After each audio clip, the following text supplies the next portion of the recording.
Hello students, good afternoon.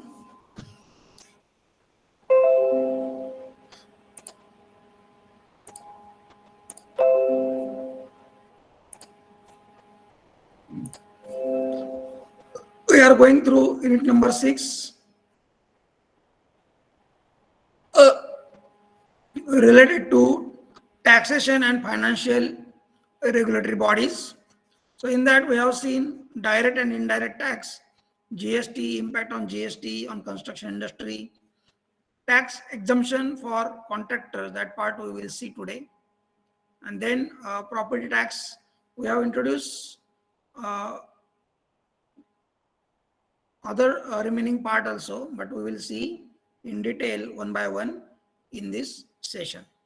So tax exemption for contractors, that part we will see through one of the short video.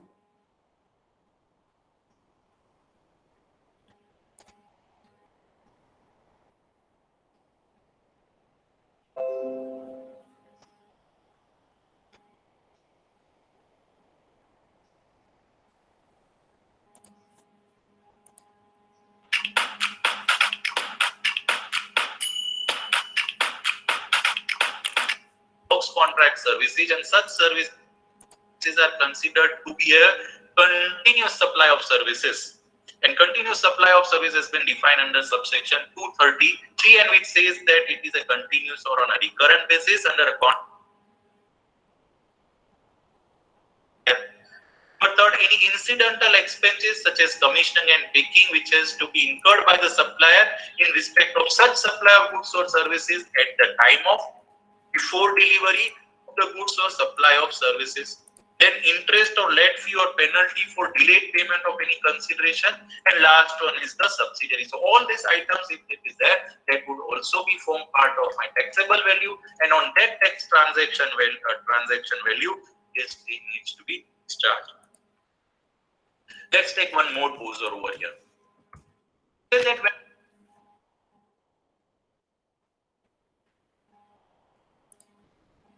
Click the bell icon to get latest videos from Ekeeda.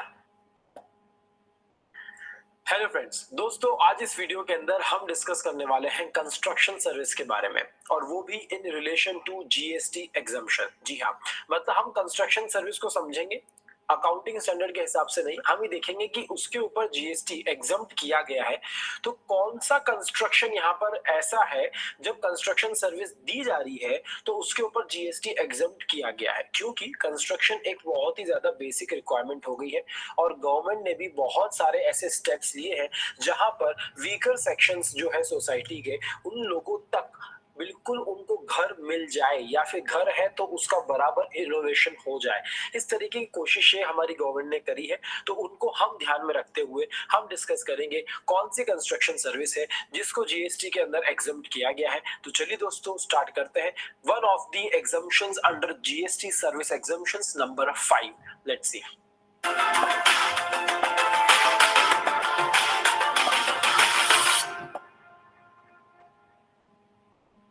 तो दोस्तों ऐसा कहा जाता है, बहुत पुरानी कहावत है कि रोटी, कपड़ा और मकान, ये तीनों चीजें हमेशा हर इंसान को चाहिए रहती है। ये बेसिक नेसेसिटीज की डेफिनेशन में आता है।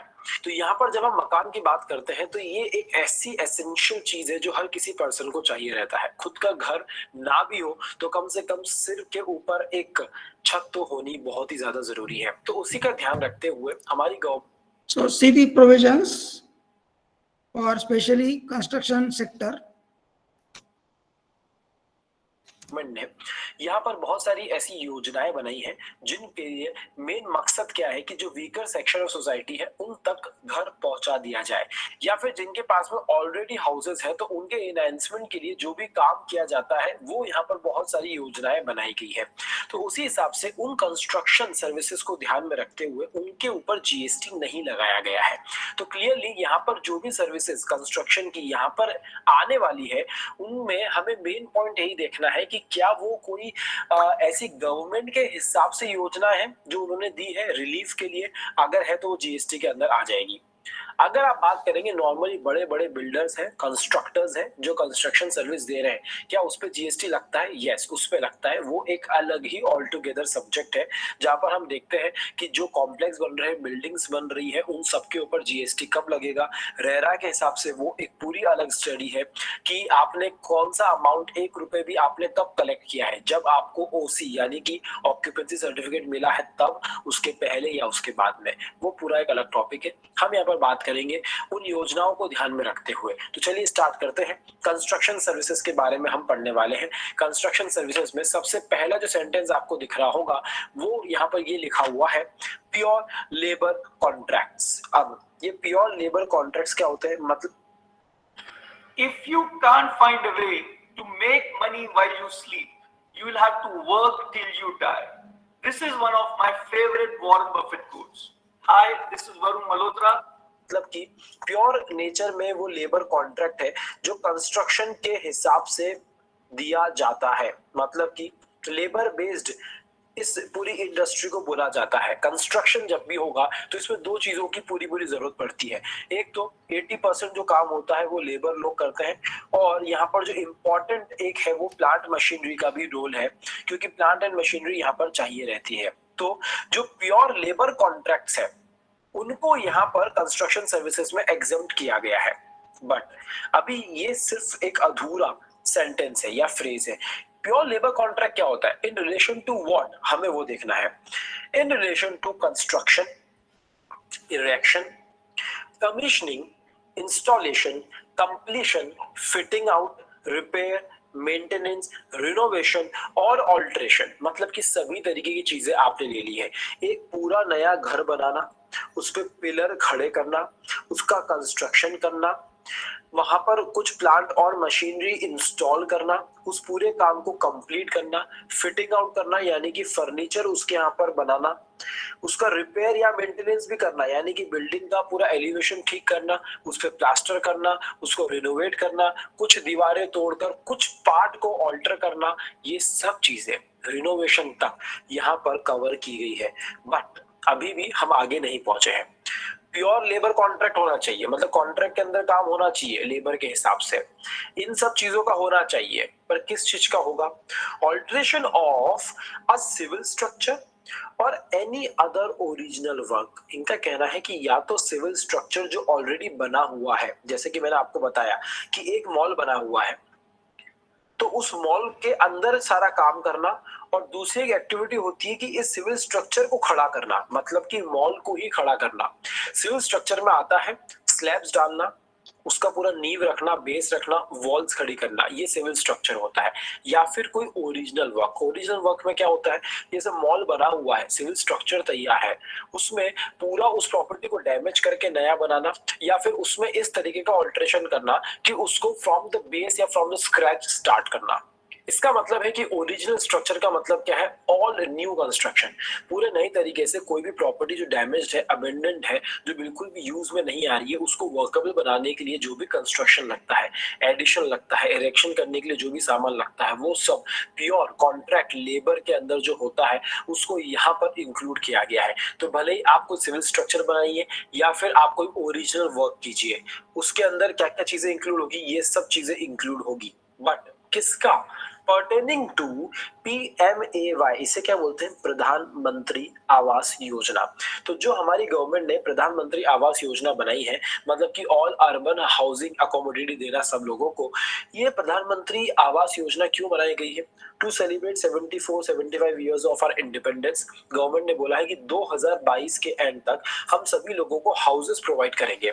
उसके लिए उन्होंने बहुत सारे यहाँ पर अलग अलग योजनाएं बनाई, जैसे अफोर्डेबल हाउसेस उनको बना के देना, पूरे बड़े बड़े रेसिडेंशियल कॉम्प्लेक्स बनाना, उसके अंदर एक एक यूनिट यानी कि रेसिडेंशियल यूनिट उन लोगों को देना, जिनके पास ऑलरेडी घर है उनको एनहांस करके रिनोवेशन करने के लिए हेल्प करना, जो लोग ये सब काम नहीं करवा पा रहे हैं उनको एक अमाउंट देके असिस्ट करना कि आप आपका खुद का कंस्ट्रक्शन सही करवा सकते हैं फ्यूचर में। स्लम रिहेबिलिटेशन प्रोग्राम्स जो होते हैं, SRA जिसे बोलते हैं एरियाज, तो वो ऐसे प्रोजेक्ट बनाना, और जो प्राइवेट ऐसे कंस्ट्रक्टर्स हैं उनके साथ टाई अप करना कि आप आपकी लैंड दीजिए और उसके ऊपर आप एसआरए बनाइए, हम आपको एक्स्ट्रा इतना यूनिट्स बनाने की परमिशन देंगे। इस हिसाब से गवर्नमेंट ने प्रधानमंत्री आवास योजना में बहुत काम किया है और अभी हो भी रहा है। तो जीएसटी किसके ऊपर नहीं लग रहा है? अगर आप प्रधानमंत्री आवास योजना के चलते हुए कोई भी रेसिडेंशियल यूनिट या कोई भी ओरिजिनल वर्क या कोई भी सिविल वर्क आप कर रहे हैं, उसमें आप चाहे कंस्ट्रक्शन कर रहे हो, आप चाहे ऑल्ट्रेशन कर रहे हो या रिनोवेशन हो, प्लांट एंड मशीनरी आप उसके अंदर लगा रहे हो, फिटिंग आउट अगर आप कर रहे हो, किसी भी तरीके का काम हो जो प्योर लेबर कॉन्ट्रैक्ट के फॉर्म में होता है, उसको जीएसटी से बाहर रखा गया है। ये है एंट्री नंबर 10। तो एंट्री नंबर 10 के अंदर बात की गई है प्रधानमंत्री आवास योजना की। और अगर आप आगे जाएंगे तो एंट्री नंबर 11 भी है जो कंस्ट्रक्शन सर्विसेज में इंक्लूड की गई है, जिसका नाम है सिंगल रेसिडेंशियल यूनिट्स। मतलब कि ये सारा काम जो आप कर रहे हैं वो आप प्रधानमंत्री आवास योजना के लिए करिए या फिर सिंगल रेसिडेंशियल यूनिट के लिए करिए, तो भी वो एग्जम्प्ट होगा, उसके ऊपर जीएसटी नहीं लगेगा। तो सिंगल रेसिडेंशियल यूनिट पे आपको ध्यान देना होगा। सिंगल रेसिडेंशियल यूनिट का मतलब क्या होता है? सिंगल बोला गया है यहाँ पर, मतलब कि कोई कॉम्प्लेक्स के अंदर जो पूरे बहुत सारे फ्लोर्स का एक कॉम्प्लेक्स बना हुआ है, उसमें हर फ्लोर पे रेसिडेंशियल यूनिट्स है, उसकी बात यहाँ पर नहीं चल रही है। This is single residential unit otherwise than as in a residential complex. Complex के अंदर जो यूनिट है उसके कंस्ट्रक्शन पे जीएसटी एग्जम्प्ट है, ये नहीं बोला गया है।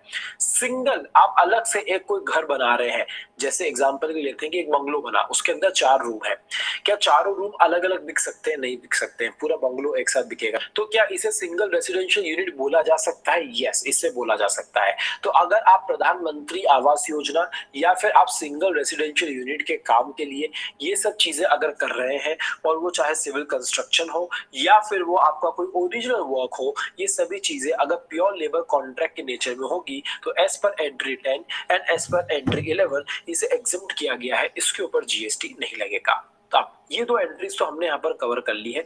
इसके अलावा एक इंटरेस्टिंग एंट्री अमेंडमेंट के साथ यहाँ पर ऐड की गई है, जिसका नाम है 10A। आइए देखते हैं वो 10A किसके बारे में बात कर रहा है। अब दोस्तों अगला जो यहाँ पर एक और एंट्री ऐड की गई है जीएसटी एग्जम्पशन के अंदर, वो है 10A, जैसा कि मैंने आपको बताया। अब अगर ये 10A की आप हेडिंग पढ़ेंगे, बहुत ही इंटरेस्टिंग है। आइए देखते हैं। Services supplied by electricity distribution utilities, यानी कि जो इलेक्ट्रिसिटी को डिस्ट्रीब्यूट करते हैं, ऐसी जो कंपनीज है, ऐसी जो यूटिलिटीज है, अगर वो कोई सर्विस प्रोवाइड कर रही है तो उसको यहाँ पर जीएसटी एग्जम्पशन में डाला गया है। बहुत ही यहाँ पर इतना अच्छा सोचा है यहाँ पर, इससे गवर्नमेंट का जो एम है वो समझ में आता है। उन्होंने बोला है कि घर घर तक, गांव गांव तक हमें घर और इलेक्ट्रिसिटी पहुंचाना है, तो उसके लिए जरूरत क्या पड़ेगी? अगर आपको हर गांव में, हर विलेज में इलेक्ट्रिसिटी पहुंचाना है, तो लेट्स से ये विलेज है आपका, इस विलेज तक इलेक्ट्रिसिटी, सो लेट्स से ये आपका एक विलेज है, इस विलेज तक इलेक्ट्रिसिटी पहुंचाने के लिए आपको जरूरत पड़ेगी पोल्स की। तो आपको अलग अलग डिस्टेंस पर ये टावर्स या फिर पोल्स को इंस्टॉल करना पड़ेगा। तो ये जो पोल्स को इंस्टॉल करना पड़ेगा, इरेक्ट करना पड़ेगा, कंस्ट्रक्ट करना पड़ेगा, ये जो पूरा काम है जिससे इलेक्ट्रिसिटी कनेक्ट हो पाएगी और फाइनली इस गांव तक पहुंच पाएगी, ये काम के लिए भी तो पैसा लगेगा। क्या उसके ऊपर जीएसटी लगेगा? तो गवर्नमेंट ने बोला चिंता मत करिए, इस पे भी जीएसटी नहीं लगेगा। तो इन्होंने क्या लिखा है इस 10A एंट्री के अंदर, that services supplied by electricity distribution utilities, अगर ऐसी जो कंपनीज है जो इलेक्ट्रिसिटी को डिस्ट्रीब्यूट करती है, वो सर्विसेज सप्लाई कर रही है, कैसे? देखिए, by way of construction, erection, commissioning और इंस्टॉलेशन ऑफ इंफ्रास्ट्रक्चर, यानी कि उस इलेक्ट्रिसिटी के लिए जो भी इंफ्रास्ट्रक्चर लग रहा है। इतना ही नहीं, सिर्फ ये पोल्स की बात नहीं चल रही है, उनको अगर इस गांव के पास में यहाँ पर पूरा एक एरिया बनाना पड़ा इलेक्ट्रिसिटी को 20 lakh per annum. Yes, you heard it right. This is the amount on command करने के लिए, तो क्या ये जो इंफ्रास्ट्रक्चर तैयार किया जा रहा है मशीन्स और प्लांट्स के साथ में, क्या उसके ऊपर जीएसटी लगेगा? नहीं लगेगा।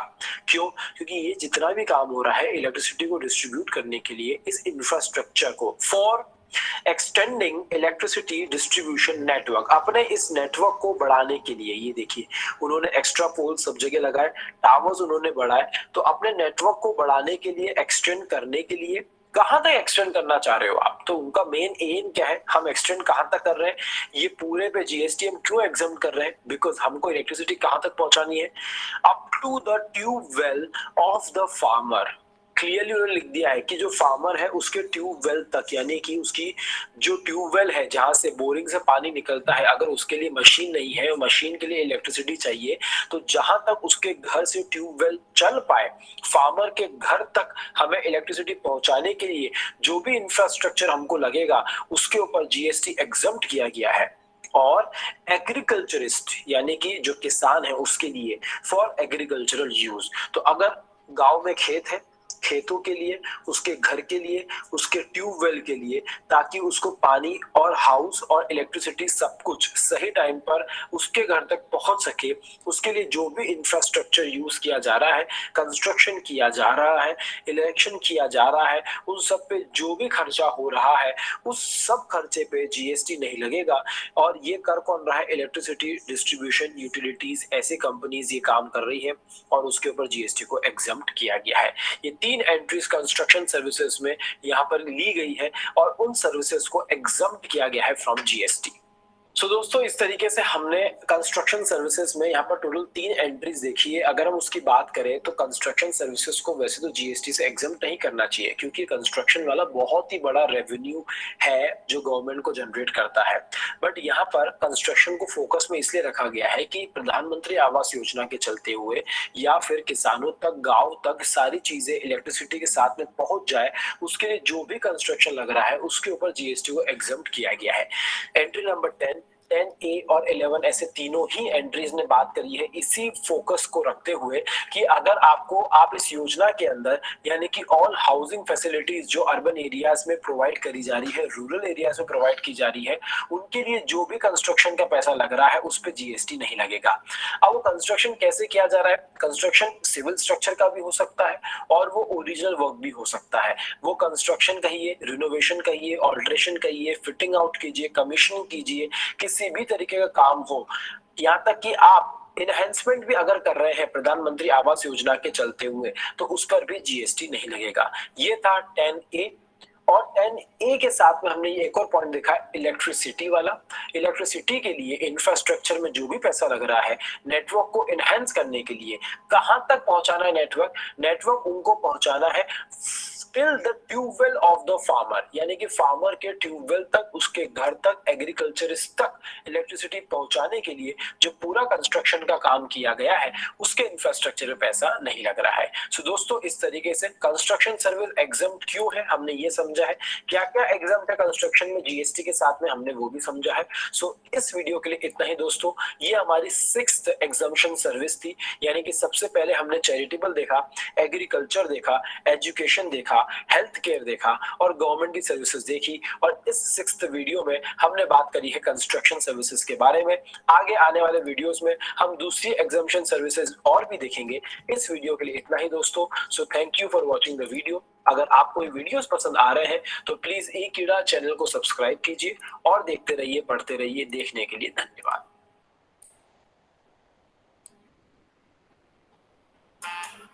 मान लें कि आपके इनबॉक्स में 2 नए ईमेल हैं। ऐसा लगता है एक ईमेल किसी सब्सक्राइब करते वक्त बेल आइकन जरूर प्रेस करें, जिससे आप पूरे हाइलाइट्स डिस्कस कर रहे थे आप वो वीडियो देख सकते हैं। लेकिन बजट के साथ आ गई काफी सारी confusion, specially income tax slabs को लेके। नया टैक्स स्ट्रक्चर प्रपोज किया गया है बजट 2020 के अंदर, जिसके अंदर स्लैब्स तो बढ़ा दिए गए हैं लेकिन साथ में टैक्स रेट कम कर दिया गया है। लेकिन साथ में ऑप्शन दे दिया गया है लोगों को कि आप ओल्ड टैक्स स्ट्रक्चर भी फॉलो कर सकते हैं, न्यू टैक्स स्ट्रक्चर भी फॉलो कर सकते हैं। लेकिन अब कॉम्प्लिकेशन यहाँ पे ये हो गई कि हर बंदे को कैलकुलेशन करनी पड़ेगी इंडिविजुअली कि उसको पहले वाला टैक्स स्ट्रक्चर फॉलो करना चाहिए या फिर नया वाला। इसके अलावा काफी सारे क्वेरीज हमारे को लास्ट वाले वीडियो में ये भी आए थे कि ये जो 2.5 लाख से 5 लाख तक का ब्रैकेट है, इस पे 0% टैक्स लगता है या फिर 5% टैक्स लगता है। तो ये कॉम्प्लिकेशन मैं दूर करने की कोशिश करूंगा इस वीडियो के अंदर। साथ में So as an income tax payer, you can see the new rules and regulations for taxpayers. हम एंड में इस रिजल्ट पे अराइव करने की कोशिश करेंगे कि हर टैक्स ब्रैकेट में आप कितने तक की डिडक्शन क्लेम करें कि आपको ओल्ड टैक्स स्ट्रक्चर बेनिफिशियल हो जाए। तो इस वीडियो को आप पूरा जरूर देखिएगा, जिससे आप अपने लिए भी कैलकुलेशन कर सकें। चलिए शुरू कर लेते हैं। वीडियो शुरू करने से पहले मैं आपके साथ एक स्टैटिस्टिक्स शेयर कर लेता हूं। लास्ट ईयर 5.8 करोड़ लोगों ने टैक्स रिटर्न्स फाइल करे थे। उसमें से लेस देन 9% लोगों ने 2 लाख से ऊपर का डिडक्शन क्लेम किया था और लेस देन 1% लोगों ने 4 लाख से ऊपर का डिडक्शन क्लेम किया था। तो हम ये समझने की कोशिश करेंगे कि हर ब्रैकेट के अंदर कितना अगर हम डिडक्शन क्लेम करते हैं तो हमें पुराने टैक्स स्ट्रक्चर के अंदर फायदा होने वाला है, अदरवाइज हो सकता है हमें नए टैक्स स्ट्रक्चर के अंदर फायदा हो। साथ में ओल्ड टैक्स स्ट्रक्चर और नए टैक्स स्ट्रक्चर के फायदे नुकसान भी हम एक बार देख लेंगे। चलिए सबसे पहले तो हम टैक्स स्लैब्स को अच्छे से समझ लेते हैं ओल्ड टैक्स स्ट्रक्चर और नए टैक्स स्ट्रक्चर के अंदर। देखिए अप टू 2.5 लाख तक का तो काफी क्लियर है, ओल्ड रेट भी 0% है, न्यू रेट भी 0% है। अब 2.5 लाख से 5 लाख तक लोगों को काफी कंफ्यूजन है। अब यहाँ पे आप समझ लीजिए कि अगर आपकी net taxable income less than 5 lakh हो जाती है, यानी कि मान लीजिए ओल्ड टैक्स स्ट्रक्चर के अंदर आप कुछ सेविंग्स कर लेते हैं, कुछ डिडक्शंस क्लेम कर लेते हैं और आपकी नेट टॅक्सेबल इनकम 5 लाख के अगर नीचे आ जाती है तो कोई टॅक्स नहीं लगेगा। नेट टॅक्सेबल इन्कम म्हणजे काय म्हणता येईल तुम्हाला, सपोज 7 लाख इन्कम असेल आणि तुम्ही त्यातले ॲज पर दी परमिशन और permissible savings if you saved the 2.5 lakhs home loan असेल किंवा प्रॉव्हिडंट फंड असेल, बाकीचे LIC असेल, मेडिक्लेम असेल, तर तुमचा नेट टॅक्सेबल इन्कम किती झाला जाईल 4.5 आणि त्यावेळेस तुम्हाला टॅक्स किती असेल 0 अशा पद्धतीने लगेगा। उस केस में आपका 0% टैक्स रेट हो जाता है। सिमिलरली नए टैक्स स्ट्रक्चर के अंदर भी ये रिबेट आपको अवेलेबल है, यानी कि अगर आपकी 5 लाख तक की नेट टैक्सेबल इनकम है तो आपका 0% ही रहेगा टैक्स रेट। लेकिन अगर आपकी नेट टैक्सेबल इनकम 2.5 लाख से 5 लाख के बीच में जितना भी पोर्शन है, let's say net taxable income अगर आपकी 5 लाख से ऊपर निकल गई, मान लीजिए 6 लाख की आपकी नेट टैक्सेबल इनकम हो गई, तो जो 2.5 लाख से 5 लाख तक का पोर्शन होगा उसमें 5% का टैक्स लग जाएगा।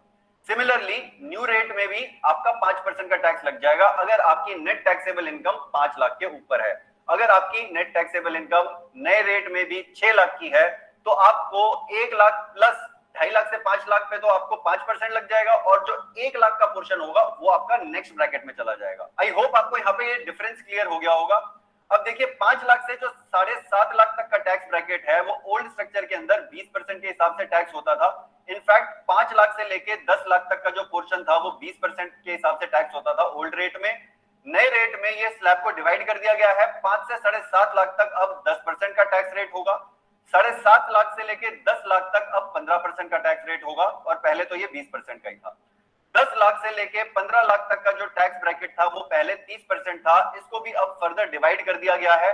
7.5 से लेके 10 लाख तक अब आपका 20% का टैक्स रेट लगेगा, 12.5 लाख से लेके 15 लाख तक अब आपका 25% का टैक्स रेट लगेगा और 15 लाख से ऊपर तो 30% का पहले भी था और अब भी 30% का रहेगा। लेकिन यहाँ पे आप एक कैच समझ लीजिए, ये जो एग्जेम्पशंस और डिडक्शंस आप क्लेम कर सकते थे ओल्ड टैक्स स्ट्रक्चर के अंदर, वो तो अब आप क्लेम कर सकते हैं ओल्ड टैक्स स्ट्रक्चर अगर आप फॉलो करते हैं। लेकिन अगर आप ये नया टैक्स स्ट्रक्चर जिसके अंदर टैक्स रेट्स कम हो गए हैं, इसके अंदर आप अपने डिडक्शन क्लेम नहीं कर पाएंगे और ये जो डिडक्शंस हैं ये कई बार काफी ज्यादा बड़ा पोर्शन हो जाता है और इससे काफी अच्छी टैक्स सेविंग्स हो जाती हैं। तो चलिए अब हम ये कैलकुलेशन समझ लेते हैं कि कितने टैक्स ब्रैकेट में कितने तक डिडक्शन करने में आपको फायदा होने वाला है। तो ये देखिए मैंने एक ये वर्कशीट बनाई है जिसके अंदर आप कैलकुलेशन अपने लिए कर सकते हैं। यहाँ पे आप अपनी ग्रॉस इनकम डाल सकते हैं और ये जितने भी आप ऑरेंज कलर से सेल्स मार्क्ड देख रहे हैं इनको आप चेंज कर सकते हैं। यहाँ पे ऊपर देखिए मैंने यहाँ पे ओल्ड रेट और न्यू रेट के हिसाब से टैक्स अमाउंट कैलकुलेट कर दिया है यहाँ पे साथ में। फॉर एग्जाम्पल अगर 2.5 लाख से लेके 5 लाख तक 5% के हिसाब से हमें टैक्स अमाउंट कैलकुलेट करना है तो ये जो 2.5 लाख का पोर्शन है इंटू 5% आपका हो जाएगा टैक्स अमाउंट 12,500 का। 5 लाख से लेके 10 लाख तक 20% का टैक्स ब्रैकेट होता है ओल्ड रेट के हिसाब से। तो ये ऊपर वाला जो 2.5 लाख का पोर्शन है ये हो गया 50,000 और यहाँ पे ये वाला हो गया 50,000, यानी कि 2.5 लाख इंटू 20% अगर हम करेंगे तो 50,000, 2.5 लाख इंटू 20% फिर से करेंगे तो 50,000। इस तरीके से मैंने हर ब्रैकेट के लिए ये टैक्स अमाउंट कैलकुलेट कर दिया है।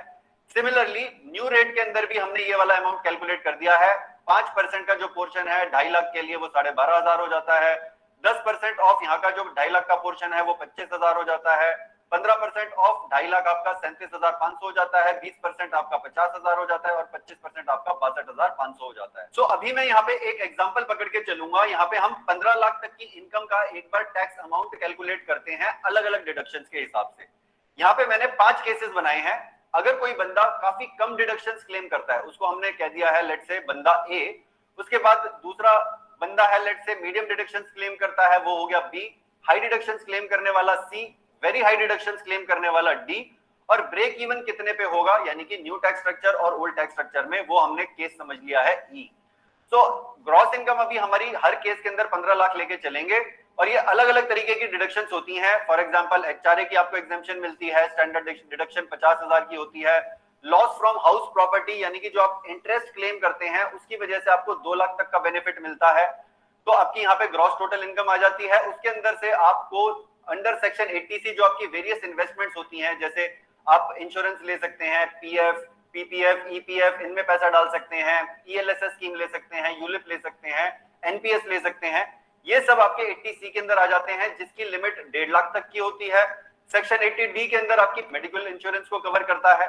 तो ये अगर हम सारी डिडक्शंस अलग अलग केस में देखें तो हम एक बार अपनी नेट टैक्सेबल इनकम कैलकुलेट करेंगे और फिर हम अपना टैक्स देखेंगे ओल्ड स्ट्रक्चर और न्यू स्ट्रक्चर के अंदर।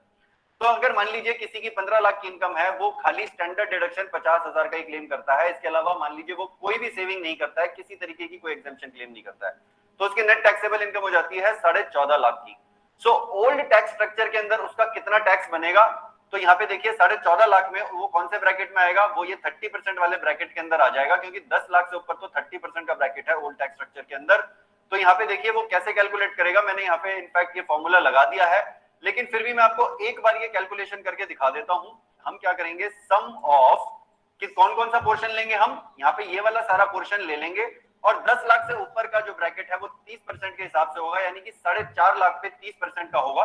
तो ये वाला पोर्शन तो मैं एज इट इज पूरा पूरा ले लेता हूं, प्लस हम 30% लेंगे, यानी कि 0.3 इनटू हम कितना पोर्शन करेंगे, 4.5 लाख पे 30% लगना है, तो मैं यहाँ पे 4,50,000 कर दूंगा, ये देखिए, और मैं अपना यहाँ पे ब्रैकेट बंद कर दूंगा। अब इस ओवरऑल अमाउंट के ऊपर 4% का सेस भी लगता है, एजुकेशन सेस जो होता है, तो हम ये पूरा ब्रैकेट लगा के इनटू 1.04 कर देते हैं।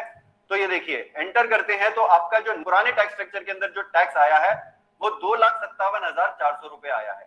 अब सेम चीज अगर मेरे को नए टैक्स स्लैब के हिसाब से अपना टैक्स रेट कैलकुलेट करना है इस केस के अंदर, तो मैं क्या करूंगा, यहाँ पे तो देखिए किसी भी तरीके की कोई एग्जेम्पशन नहीं है, तो हम सीधा सीधा क्या करेंगे, ये हम अपने टैक्स स्लैब देखेंगे कि कहां पे हमारा फॉल कर रहा है, तो हमारा फॉल कर रहा है 12.5 लाख से 15 लाख तक। तो यहाँ पे मैं क्या करूंगा, ये पूरा का पूरा ऐड कर दूंगा और इनटू 1.04 कर दूंगा। तो हम क्या करेंगे, इज इक्वल टू, मैं यहाँ पे दोबारा से कर देता हूं इसको, is equal to sum of, हमारा क्या पोर्शन है, सम ये वाला पूरा का पूरा हम ऐड कर देंगे, क्योंकि 15 लाख के लिए हम कैलकुलेट कर रहे हैं, और इसको हम क्या करेंगे, मल्टीप्लाई कर देंगे 1.04 से, जो हमारा एजुकेशन सेस लगता है।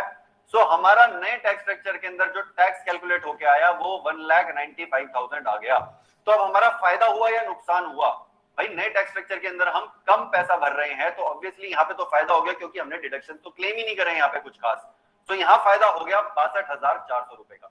तो अगर कोई बंदा इस टैक्स स्ट्रक्चर के अंदर है और वो डिडक्शन बिल्कुल क्लेम नहीं करता है, तो उसे अच्छा खासा फायदा हो रहा है।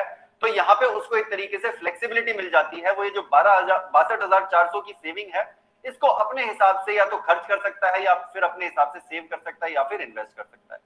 अब हम मीडियम डिडक्शंस वाला केस देख लेते हैं। अगर कोई बंदा स्टैंडर्ड डिडक्शन 50,000 की क्लेम करता है और साथ में ये जो आपका LIC और जितने भी अलग अलग इन्वेस्टमेंट्स होते हैं सेक्शन 80C के अंदर, वो पूरा का पूरा क्लेम कर लेता है 1.5 लाख का, तो यानी कि लेट से वो 2 लाख तक का अगर डिडक्शन क्लेम करता है, तो उसका ओल्ड टैक्स स्ट्रक्चर के अंदर 2,10,600 रुपए का टैक्स लगेगा, और नए स्लैब के हिसाब से 1,95,000 का लगेगा, तो यहाँ पे भी उसको 15,600 का फायदा हो रहा है। लेकिन अगर कोई हाई डिडक्शंस क्लेम करता है, लेट से वो 50,000 की डिडक्शंस क्लेम कर लेता है, स्टैंडर्ड डिडक्शन की 2 लाख का वो loss from house property claim कर लेता है, और 80C के अंदर 1.5 लाख भी क्लेम कर लेता है, तो यहाँ पे देखिए वो टोटल क्लेम कितना कर रहा है, 2.5 लाख और 1.5 लाख, 4 लाख तक का डिडक्शन क्लेम कर रहा है यहाँ पे वो। तो उसकी नेट टैक्सेबल इनकम हो गई 11 लाख, और ओल्ड टैक्स स्ट्रक्चर के अंदर उसका जो टैक्स लगेगा वो 1,48,200 का लगेगा, नए के अंदर 1,95,000 का, वो तो फिक्स्ड है। तो यहाँ पे हो गया है उसको लॉस 46,800 रुपए का। सिमिलरली वो very high deduction, Hi, I'm Tessa from Razorpay. In one of our previous videos, claim करता है, लेट से वो 3,60,000 का, तो HRA क्लेम कर लेता है। अब देखिए जो हाई इनकम वाले लोग होते हैं वो महंगे घर में भी रहना पसंद करते हैं, तो हो सकता है 30,000 का यहाँ पे कोई बंदा रेंट भर रहा हो, तो 3,60,000 का तो HRA क्लेम कर लेगा, और HRA काफी बड़ा पोर्शन हो जाता है काफी केसेस में।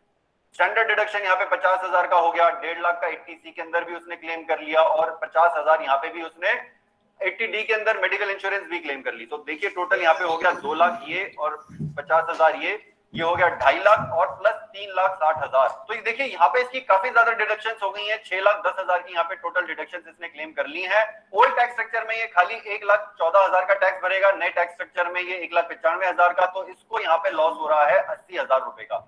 तो हम देख सकते हैं कि अगर कोई बंदा काफी हाई स्टैंडर्ड डिडक्शंस क्लेम करता है तो उसको फायदा होता है ओल्ड टैक्स स्ट्रक्चर के अंदर, और नए टैक्स स्ट्रक्चर के अंदर फायदा उसको नहीं होने वाला है। लेकिन अब हम ये देखते हैं कि ये कितना ब्रेक इवन पॉइंट होगा। अब 15 लाख के लिए अगर मैं आपको ये ब्रेक इवन पॉइंट कैलकुलेट करके दिखाऊं, तो अगर आप कोई बंदा लेट से 50,000 यहाँ स्टैंडर्ड डिडक्शन क्लेम करता है, 1.5 लाख का यहाँ पे 80C में और 50,000 का यहाँ पे 80D में, तो यहाँ पे ये 2.5 लाख का अगर डिडक्शन क्लेम कर लेता है टोटल, तो उसकी नेट टैक्सेबल इनकम बनती है 12,50,000, और दोनों ही केसेस में अब उसका टैक्स जो बना है वो 1,95,000 बना है।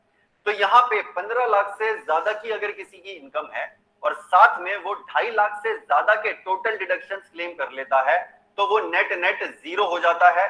तो 2.5 लाख से अगर ज्यादा के डिडक्शंस क्लेम कर रहा है कोई बंदा, तो उसके लिए बेनिफिशियल हो गया ओल्ड टैक्स स्ट्रक्चर। अगर आप चाहें तो ये कैलकुलेशन अपने लिए कर सकते हैं, वर्कशीट का लिंक मैं नीचे आपको डिस्क्रिप्शन में दे दूंगा, अलग अलग परम्यूटेशन कॉम्बिनेशन आप इसमें देख सकते हैं। लेकिन अगर आप और सिंप्लीफाइड चाहते हैं, आप कोई कैलकुलेशन नहीं करना चाहते, तो मैं आपको ब्रेक इवन पॉइंट्स बता देता हूं जिसको आप चेक भी कर सकते हैं। अगर आपकी 7.5 लाख की इनकम है और आप डिडक्शंस 1.25 लाख से ज्यादा के कर लेते हैं, तो आपको ओल्ड टैक्स स्ट्रक्चर बेटर रहेगा। अगर आपकी 10 लाख की इनकम है और आप डिडक्शंस 1.87 लाख से ज्यादा के कर लेते हैं, तो भी आपको ओल्ड टैक्स स्ट्रक्चर बेटर रहेगा। अगर आप 12.5 लाख की इनकम में है, तो आपको करना पड़ेगा डिडक्शंस 2.08 लाख से ज्यादा का, तब आपको ओल्ड टैक्स स्ट्रक्चर बेटर रहेगा। अगर आप 15 लाख या उससे ज्यादा के टैक्स ब्रैकेट में आते हैं, तो आपको 2.5 लाख से ज्यादा के डिडक्शंस क्लेम करने पड़ेंगे, तब आपको old tax. So in the recent 1 or 2 years, you can see this new changes has been made, and accordingly you have to select old structure or new structure. So as a taxpayer, I am also following the old structure, considering the income and the saving permission, because home loan and other savings are there, and that considered that these savings are considered in the old structure. Structure better रहेगा। Otherwise अगर आपके deductions इन सब cases में कम होते हैं, तो आपको new tax structure better रहेगा, जिसके अंदर आपका ज्यादा फायदा रहेगा। सो अगर मैं मोटा मोटी कहूं, तो ओल्ड टैक्स स्ट्रक्चर हर उस बंदे के लिए अच्छा है जो पहले काफी सेविंग्स करता था, इन्वेस्टमेंट करता था और पूरी डिडक्शंस क्लेम करता था। सो 2 से 2.5 लाख की डिडक्शन क्लेम करना पहले भी कोई बहुत ज्यादा मुश्किल काम नहीं था, वो कर ही सकता था। सो उस केस के अंदर तो वो पहले वाला टैक्स स्ट्रक्चर उन सब लोगों के लिए बेटर ही रहेगा। लेकिन दूसरी तरफ अगर कोई डिडक्शन ज्यादा क्लेम नहीं करता था, और लेट से काफी लोग ऐसे भी होते हैं, फॉर एग्जांपल कोई सीनियर सिटीजन हो सकते हैं, या फिर किसी साल में हो सकता है आपको कैश की रिक्वायरमेंट ज्यादा हो, आप ज्यादा क्लेम ना करना चाहते हो डिडक्शंस को, आप ज्यादा सेविंग्स ना करना चाहते हो किसी साल के अंदर, तो ऐसे केस में आपको न्यू टैक्स स्ट्रक्चर का बेनिफिट हो सकता है। वहां पे आपके टैक्स स्लैब ज्यादा हैं और आपका टैक्स रेट काफी कम हो जाता है। तो जब हम इन्वेस्टमेंट्स करते हैं पुराने टैक्स स्ट्रक्चर के हिसाब से, वहां पे हमारा जो इन्वेस्टमेंट का जो लॉक इन होता है वो काफी ज्यादा होता है, 3 साल 5 साल या उससे भी ज्यादा का होता है। तो ऐसे केस में आपका जो पैसा है वो लॉक हो जाता है। तो अगर आपकी कैश रिक्वायरमेंट किसी पर्टिकुलर ईयर में ज्यादा है, तो आपके लिए न्यू टैक्स स्ट्रक्चर बेटर हो सकता है। तो यहाँ पे मैंने पूरी कोशिश करी है ये पूरा टैक्स स्ट्रक्चर को काफी सिंप्लीफाई करने की। अगर आपको ये वीडियो पसंद आया तो इसको लाइक और शेयर जरूर कीजिए अपने फ्रेंड्स और फैमिली मेंबर्स के साथ, उनको भी हो सकता है काफी कंफ्यूजन हो ये न्यू टैक्स स्ट्रक्चर और ओल्ड टैक्स स्ट्रक्चर के बीच में।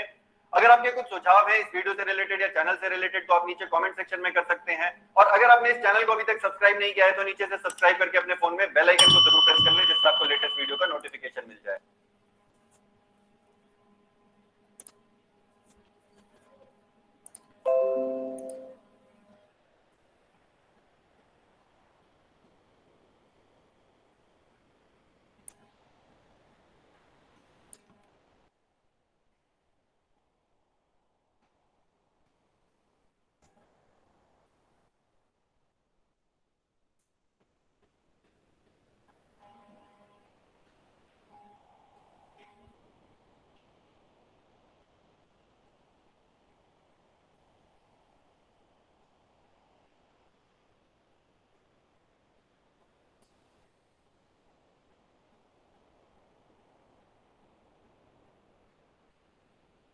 हेलो फ्रेंड्स, इस न्यूज़ में हम डिस्कस करेंगे फ्रेंड्स इनकम टैक्स एक्ट के अंतर्गत कॉन्ट्रैक्टर का टीडीएस किस प्रकार कटेगा। इसके लिए प्रोविजन इनकम टैक्स में सेक्शन 194C में दी गई है।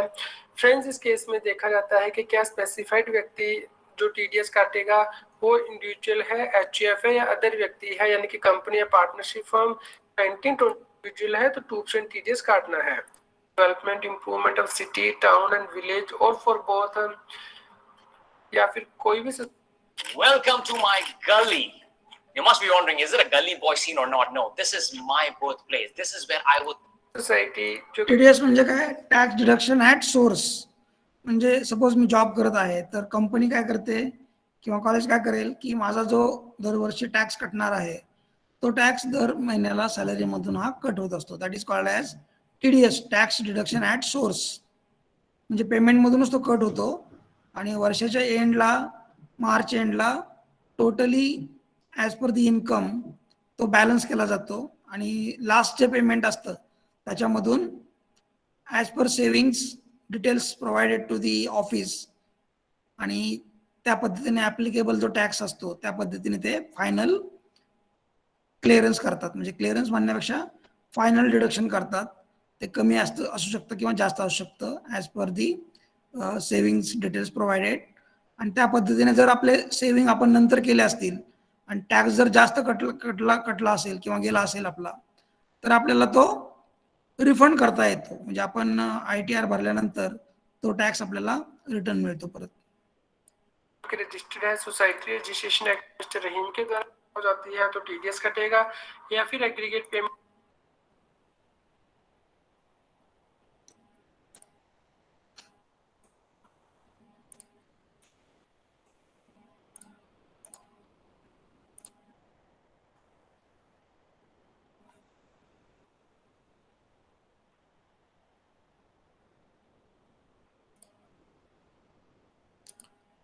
Okay, we will see further part in our next lecture. I hope you are getting the concepts. If you have any doubt, please let me know.